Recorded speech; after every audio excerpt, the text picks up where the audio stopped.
का घूंघट पार्ट 5। अब तक हमने देखा कि पंचायत के फैसले के अनुसार घर की सारी औरतें खंडहर में रह रही हैं। अब देविका के सामने सबसे बड़ी चुनौती ये है कि घर की औरतों को आत्मनिर्भर कैसे बनाया जाए। देविका ये सब सोच ही रही थी कि तभी उसकी नज़र मिट्टी के बर्तनों पर गई। अरे, ये इतने सुंदर सुंदर मिट्टी के बर्तन किसने बनाए हैं? ये बर्तन तो माँ जी और चाची जी ने बनाए हैं। अरे वाह, इतने सुंदर बर्तन तो मैंने आज तक नहीं देखे। माँ जी, चाची जी, आपने ये कहाँ से सीखा? अरे बहू, ये तो हम बचपन से बनाते आ रहे हैं। ये स्टील, पीतल और कांच के बर्तन तो अब चले हैं। पहले तो मिट्टी के बर्तन में ही लोग खाना खाते थे।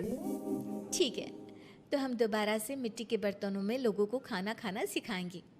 वीना दीदी और सुजाता भाभी, आप दोनों बताओ, आप दोनों को क्या क्या आता है? मुझे तो खाना अच्छा बनाना आता है। बस खाना बनाने के अलावा मैंने कभी कुछ किया ही नहीं।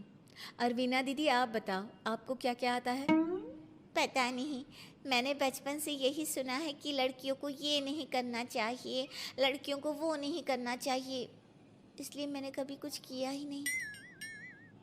देविका, वीना को सिलाई, कढ़ाई और बुनाई बहुत अच्छी आती है। हाँ, आती तो है लेकिन बहुत अच्छी नहीं। बहुत अच्छी भी आ जाएगी। अब देविका और बाकी सभी औरतें गांव में सबके घर जाती हैं और गांव की सभी औरतों से मिलकर कहती हैं, भाभी जी, अगर आपको अपने या अपने घर वालों के लिए कपड़े सिलवाने हो तो आप मुझसे ही सिलवाना। बहन जी, मिट्टी का चूल्हा, बर्तन या मटका बनवाना हो तो मुझसे ही बनवाना। मैं और विमला दीदी आपके घर के सारे बर्तन बना देंगे। भाभी, आप कभी किसी काम में व्यस्त हो और खाना ना बना पाओ ना, तो आप मुझे बता देना। मैं आपके घर के लिए खाना बना दूंगी। वो क्या है ना, आप तो सारा दिन खेतों में काम करती हो और कभी कभी खाना भी नहीं बना पाती होंगी, इसलिए। इस तरह घर की औरतें जी जान से अपने अपने कामों में लग जाती है। धीरे धीरे उनका काम बढ़ जाता है और वो अपने खंडहर को ठीक करने में लग जाती हैं। वहीं दूसरी ओर घर के सारे आदमी घर का काम संभाल नहीं पा रहे थे। अरे भाई कल्याण, चाय तो पिला दे। जमाना हो गया अच्छी चाय पिए हुए। आप भी ना घर के दामाद से क्या क्या काम करवाते हैं। अभी लाता हूँ चाय। कल्याण, तुम दामाद नहीं बेटे हो, इसलिए इस घर के सुख दुख, घर के काम और बाहर के कामों में तुम्हारा सहयोग तो होना ही चाहिए ना। इतने में कल्याण चाय बनाकर ले आता है। जैसे ही सचिन चाय पीता है तो उसके मुंह से चाय निकल जाती है। जीजा जी, ये क्या बनाया है? इतनी कड़वी चाय? इससे अच्छा तो करेले का जूस होता है। देख सचिन भाई, मैं तो ऐसी ही चाय बनाता हूँ। पीनी है तो पी, नहीं पीनी है तो अपने आप बना ले। मैं खाना बनाने जा रहा हूँ और अकेला नहीं बना सकता। आप में से कोई मेरी मदद करो। सचिन मेरी चाय की बुराई कर रहे थे ना, तुम जाओ अब खाना बनाओ। सचिन और मोहन दोनों खाना बनाने में लग जाते हैं। मोहन भिंडी काटकर कढ़ाई में छोड़ देता है और उसमें पानी डाल देता है।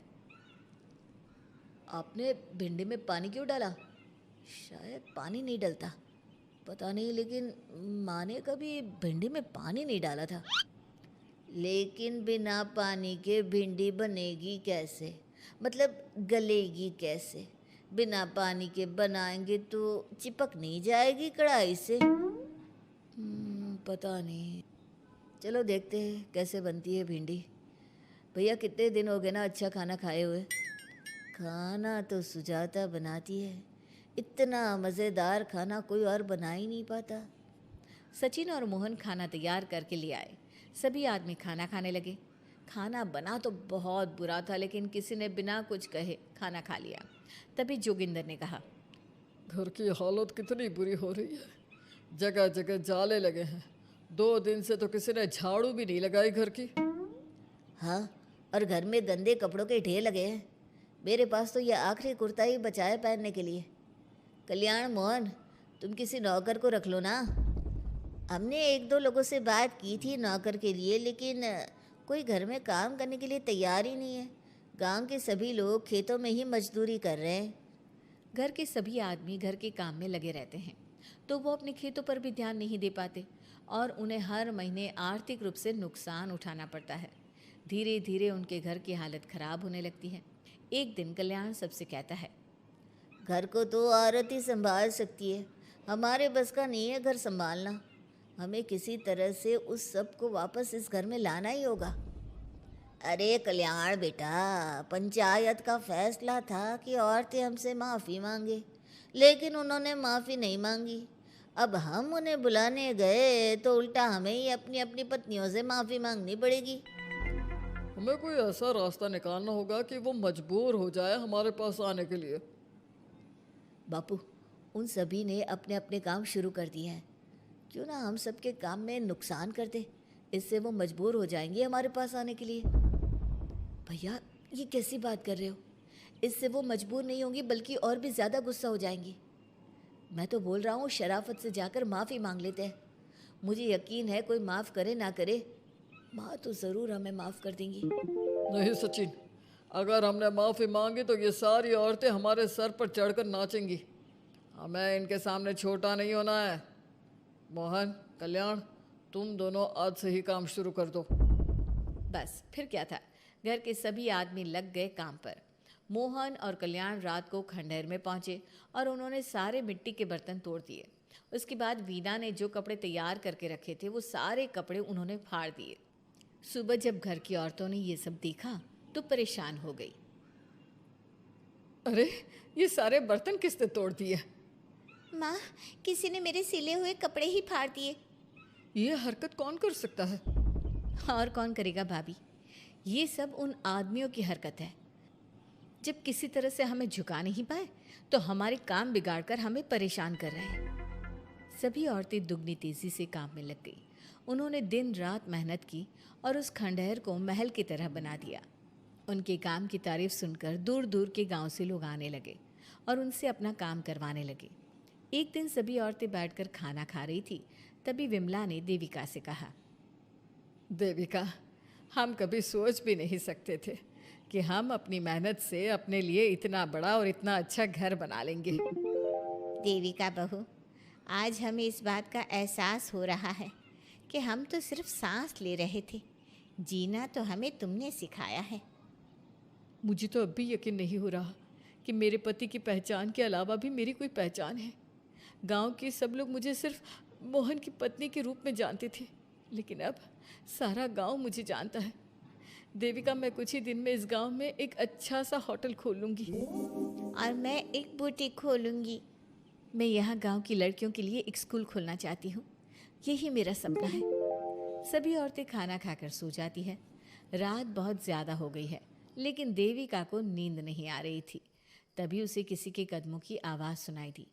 पहले तो देविका थोड़ी डर गई, लेकिन उसने हिम्मत करके उठकर देखा तो उसके सामने सचिन खड़ा था। सचिन, तुम यहाँ क्या कर रहे हो? कहीं तुम मेरा कोई नुकसान तो करने नहीं आए? मेरे पास तो किताबों के अलावा कुछ नहीं है, फाड़ना चाहो तो फाड़ सकते हो। देविका, मैं तुम्हारा कोई नुकसान करने नहीं आया हूँ, बस तुमसे माफ़ी मांगने आया हूँ। क्या? रात के अंधेरे में चोरों की तरह तुम मुझसे माफ़ी मांगने आए हो? प्लीज़ देविका, माँ और चाची को समझाओ कि वो बापू और चाचा जी से माफ़ी मांग ले और तुम सबको लेकर घर आ जाए। सचिन, तुम भी तो अपने बापू और चाचा को अपने साथ ला सकते थे ना, और माँ और चाची से माफ़ी मंगवा सकते थे ना। प्लीज़ देविका, मुझे माफ़ कर दो और घर चलो। कैसे माफ़ कर दूँ सचिन? तुमने मुझे मरने के लिए छोड़ दिया। अगर माँ और चाची हिम्मत करके मुझे अस्पताल ना ले जाती तो आज मैं और मेरा बच्चा जिंदा ना होते। ना तुम मुझे अस्पताल में देखने आए और ना ही अस्पताल से आने के बाद मेरा हाल चाल पूछा। मुझे तो छोड़ो, तुमने अपने बच्चे का चेहरा तक नहीं देखा और तुम मुझसे उम्मीद कर रहे हो कि मैं तुम्हें माफ़ कर दूँ? कभी नहीं सचिन। देखो देविका, हम सबको बहुत नुकसान हो रहा है। घर के काम की वजह से हम बाहर के काम पर ध्यान नहीं दे पा रहे। घर और जिंदगी दोनों अस्त व्यस्त है। वो इसलिए कि तुम सब आदमी संगठित नहीं हो, अपना दिमाग और ऊर्जा हमें परेशान करने में लगा रहे हो। और हम औरतें संगठित हैं, हम अपना दिमाग और ऊर्जा अपनी प्रगति में लगा रहे हैं। इसलिए हमने खंडहर को भी महल की तरह कर दिया और तुम्हारी हवेली खंडहर की तरह लगती है। सचिन देविका से बार बार माफ़ी मांग रहा है। क्या सचिन को अपनी गलती का सच में पछतावा है या फिर ये घर के आदमियों की कोई नई चाल है? ये जानने के लिए आपको हमारे आने वाले एपिसोड का इंतज़ार करना होगा। और हाँ, कमेंट करके हमें ये भी ज़रूर बताइए कि क्या देविका को सचिन को माफ़ कर देना चाहिए? क्या उसे सब कुछ भूलकर सचिन के साथ अपना घर बसाना चाहिए या फिर सचिन को भूल जाना चाहिए?